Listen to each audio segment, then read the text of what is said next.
यदि कलयुग में सत्य बोलते हैं तो आपका विरोध करने लग जाएंगे लोग। कलयुग में आप किसी को कह दीजिए कि लिव इन में रहना गलत है तो आपका विरोध हो जाएगा, क्योंकि कलयुग में सत्य नहीं, आप सत्य नहीं बोल सकते। मैंने बोला तो सत्य कि आजकल कुछ लोग लिव इन में रह के गलत करते हैं तो उसका मेरा विरोध किया लोगों ने, बड़े बड़े लोगों ने विरोध किया, क्योंकि सत्य पसंद नहीं है, इनको झूठ पसंद है। यदि इनके लिए कह दिया जाए कि आप लिव इन में रह रहे हैं, सही कर रहे हैं, अरे तो महाराज जी बहुत अच्छे, आप तो हमारा सपोर्ट कर रहे हैं। लेकिन यदि हम कह दें कि नहीं जी लिव इन में रहना गलत है, आप लोग ही बताइए लिव इन में रहना सही है कि गलत है? आप कैसी बहू चाहती हो जो लिव इन में रह के आए? क्या आप में से कोई भी माँ अपने बेटे के लिए लिव इन में रहने वाली बहू चाहेगी? नहीं चाहेगी। लेकिन आजकल हमने बोला कि लिव इन में रहना गलत है तो हमारा क्या कर रहे हैं लोग? विरोध। क्यों? क्योंकि सत्य नहीं। इस कलयुग में आप सत्य नहीं बोल सकते। कलयुग में आप वैश्या को वैश्या नहीं कह सकते। वो है तो वैश्या पर सुनना चाहती है कि मैं सती सावित्री हूँ। घूमेगी अर्धनग्न पर सुनना चाहेगी कि हमें देवी कहो।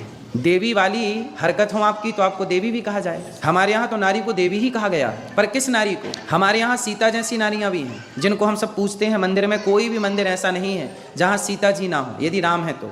ऐसा कोई भी मंदिर नहीं है जहाँ राधा ना हो, यदि कृष्ण है तो। शंकर जी हैं तो पार्वती ना हो, ऐसा हो नहीं सकता। नारायण है तो लक्ष्मी ना हो, ऐसा हो नहीं सकता। हमारे यहाँ नारी की पूजा होती है, पर किस नारी की? जो सती है, पवित्र है, आचरण से, सदाचार से, व्यवहार से पवित्र है, उस नारी की क्या होती है? पूजा। लेकिन जो नारी सूपनखा जैसी है, क्या उस नारी की भी पूजा होगी?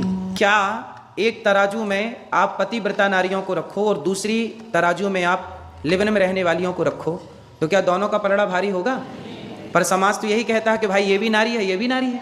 आजकल तो समानता का भाव है ना कि सब बराबर हैं, सब बराबर हैं, तो सती पतिव्रता और वैश्या एक कैसे हो सकती है? लेकिन आज आप सत्य नहीं बोल सकते। यदि आप सत्य बोलेंगे तो लोग आपका क्या करेंगे? क्यों करेंगे? क्योंकि सत्य सुनना अच्छा नहीं है, लोग झूठ सुनना चाहते हैं। इसलिए तो भागवत जी में लिखा सत्यम नास्ति तपः शौचम दया दानम न विद्यते।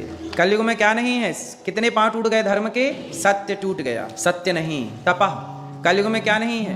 तप। कोई तपस्वी नहीं है, तप नहीं कर पा रहा है। सत्यम नास्ति तपः शौचम, शौचम मतलब शुद्धि। जैसी राखो शुद्धि वैसी बने बुद्धि। एक बार मुझे डिबेट में बुलाया टीवी वाले भैया ने, तो वहाँ एक महिला मेरे से भिड़ गई, बोली मैं शराब पीती हूँ पर मैं शराबी नहीं हूँ। वो मेरे से उलझ गई। तो मैंने उनसे कहा न्यूज़ वाले, मेरे को कहाँ शराबियों के संग आपने बिठा दिया? न्यूज़ वाले तो टीवियों पे ले जाके भिड़ा देते हैं ना शराबियों से, आप लड़ो।